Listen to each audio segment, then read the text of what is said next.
You know, there's a bumper sticker that was doing the rounds in the 80s and in many parts of the US, which said on the back, there will, as long as there are math tests, there will always be prayer in schools. It's true.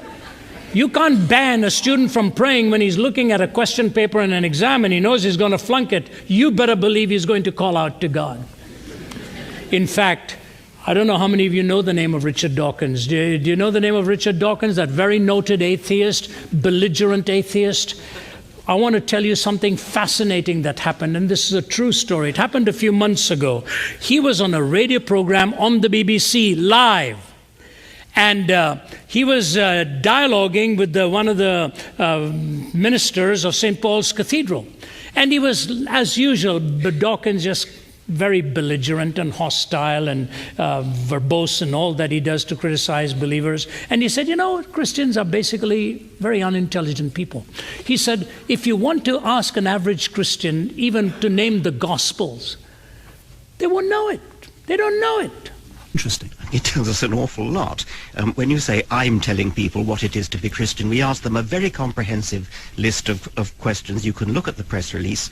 It would be very hard for anyone to deny that many of these questions, most of these questions, are fundamental to the Christian religion. But you're saying they're not Christians even if they think of themselves as Christian. You know what they are, even though they tell you. I'm not presenting my opinion here. This press release is offered to people to look down it and say, look, these people who call themselves Christians actually don't read the Bible, don't go to church, don't believe Jesus was the Son of God, don't even know what the first book of the New Testament is. But Richard, it's up to you to make up your mind whether you think they're Christian. Don't ask me. My opinion is not relevant. Richard, if I said to you... And so the vicar just kept listening and he said, Richard, you're a very erudite scientist. And Richard's just nodding, you know. He said, your favorite book is The Origin of Species, right, by Darwin? He said, right. He said, Richard, can you name the full title of the book? This happened live. And Dawkins said, oh, yeah, I know it's a much longer title than The Origin of Species. So the vicar said, go ahead. Name it for me. If I said to you, what is the full title of The Origin of Species?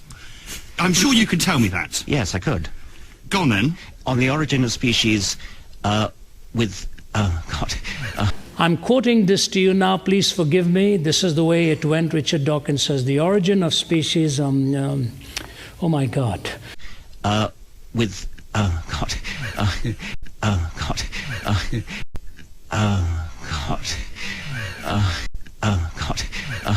On The Origin of Species, there is a subtitle with respect to the preservation of favoured races in the fight, in the struggle for You're life. the high pope of Darwinism. Not bad, I'd give him some just... But if you asked people who believed in evolution what that question, and then you came back and said 2% got it right, it would terribly easy for me to go, they don't really believe it after all. It's just not fair to ask people these questions.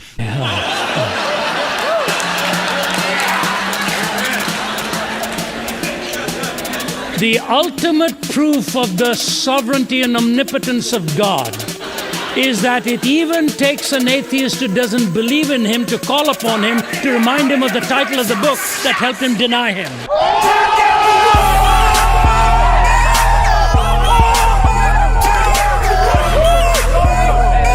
And the next morning's newspaper said, and I quote, "It's been a bad week for atheists."